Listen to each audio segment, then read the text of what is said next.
Hi guys, welcome to episode 1 of the Nerd Corner.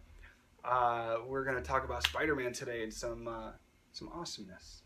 What are we going to talk about next episode? Gandalf the Grey. Gandalf the Grey. We're going to touch on our two favorite characters, basically, to start off the series. And we're going to start about now with with Spider-Man. Peter Parker.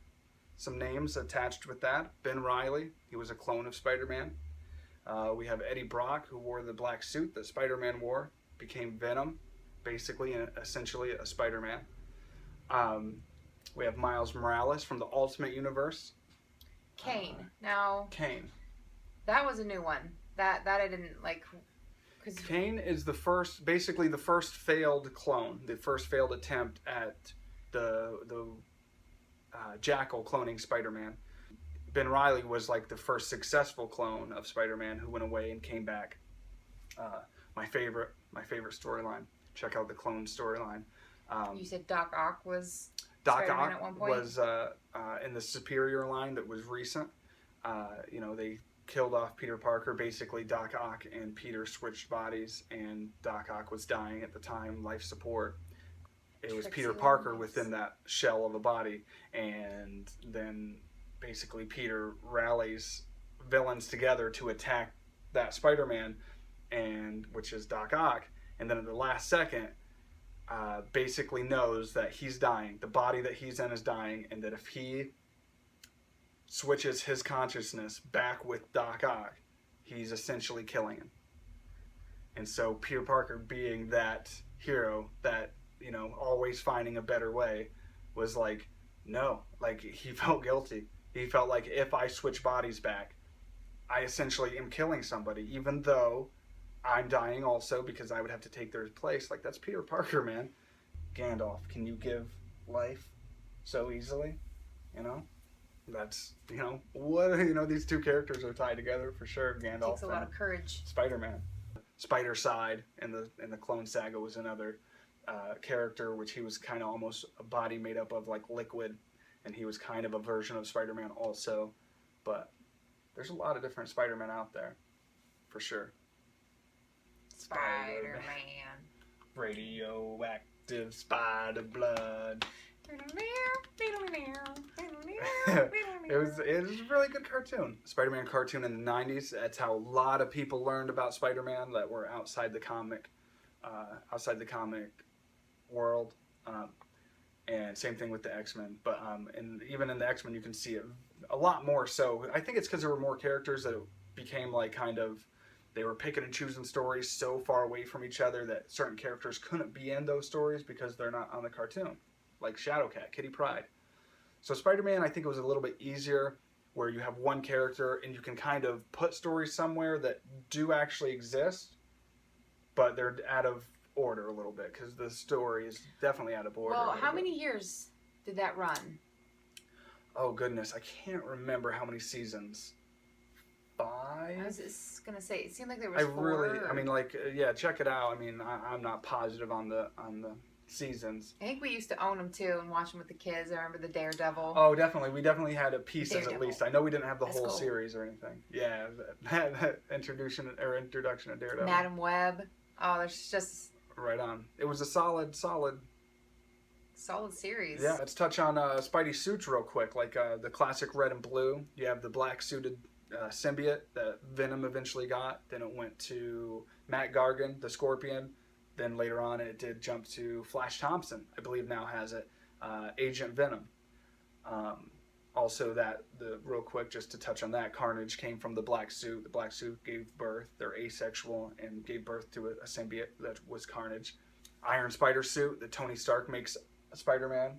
That was a suit in the Civil War that was around. Like early 90s and stuff, you had random suits, but now they're being like Iron Man-ish with them, which is fine.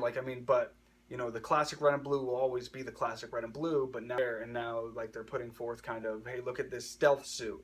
We made this stealth suit, the Future Foundation suit, which is the white and black suit, kind of Fantastic Four, a new Fantastic Four with Spider-Man in it, was the Future Foundation. I always liked Ben Reilly's jean jacket though.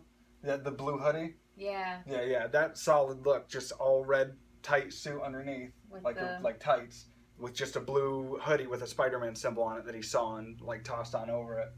And yeah, solid suit. I love that design. Marvel's like, we don't want to get rid of that character, so they put all their eggs in one basket, and they were like, here's the new Spider-Man, Ben Reilly. Peter Parker doesn't have powers. Everybody get over it. That was the worst part of that whole storyline, because nobody wanted to replace Spider-Man. They liked the addition of the new, right, like new Spider-Man, and like the Planet of the Symbiote storyline that Logan's reading right now is awesome story, because it has Ben Reilly, Peter Parker, and Eddie Brock as Venom, and it's just like the three kind of my favorite three right there, and they're like in it, and here's your story with those three.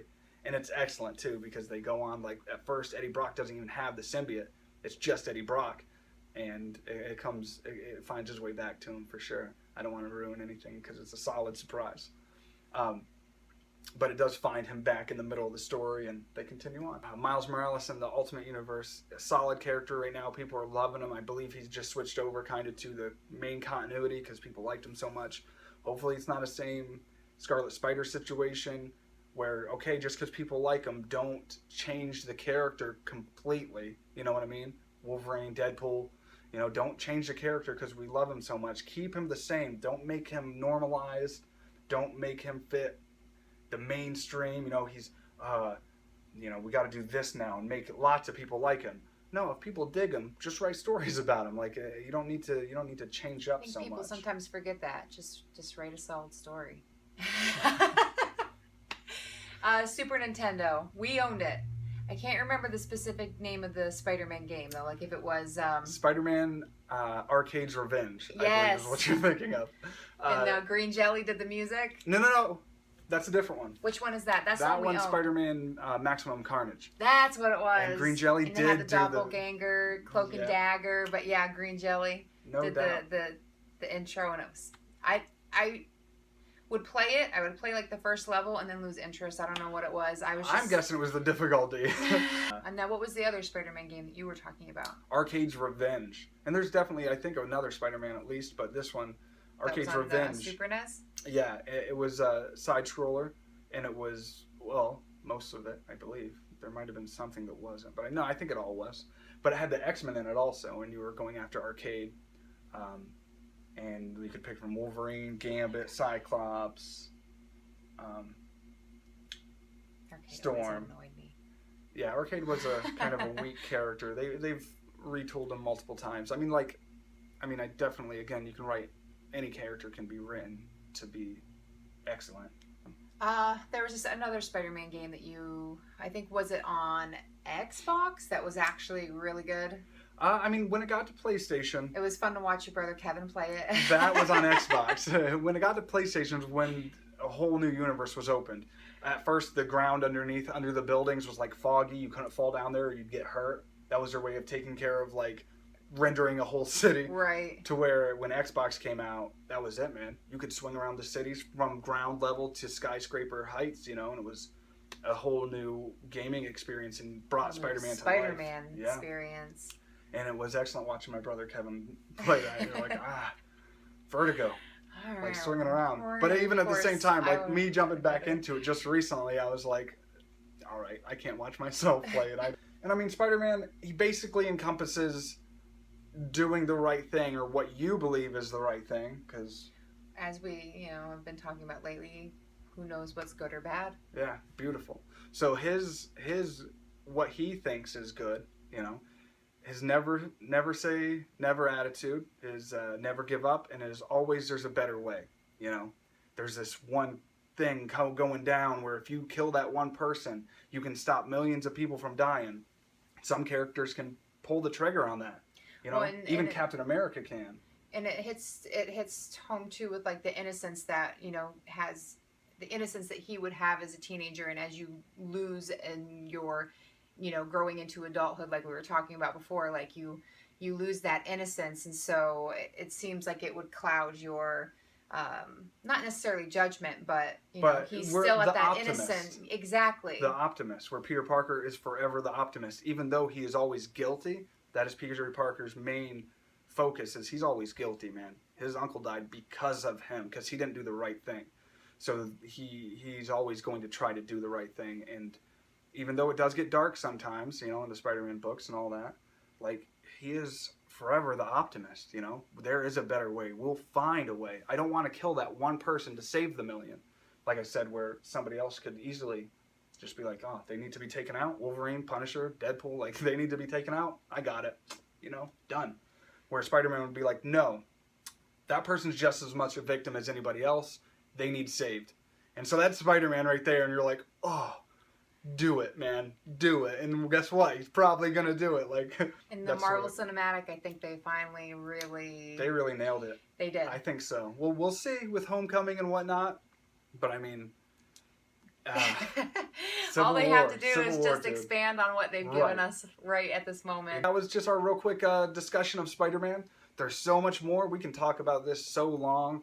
And I mean, we will. We'll definitely come back and have a rehash of Spider-Man kind of part 2-ish next episode. So next episode, we're going to talk about some Gandalf. Awesome. Right on.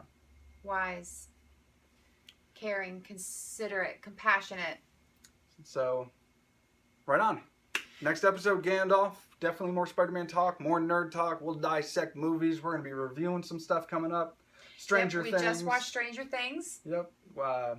Touch on Daredevil. Yep. We're going to just sit down. We're going to talk about a lot of stuff. We're going to try to keep it talk short. Whatever we want. Yeah. All right. Peace, guys. Thanks for checking it out. Thanks for digging it, man. Keep subscribing, liking, all that stuff this lady just said. And right on. Love you. Love you. Peace. Nerd Corner. Out. Wait, that's not how That's still not what I wanted to do. Too bad.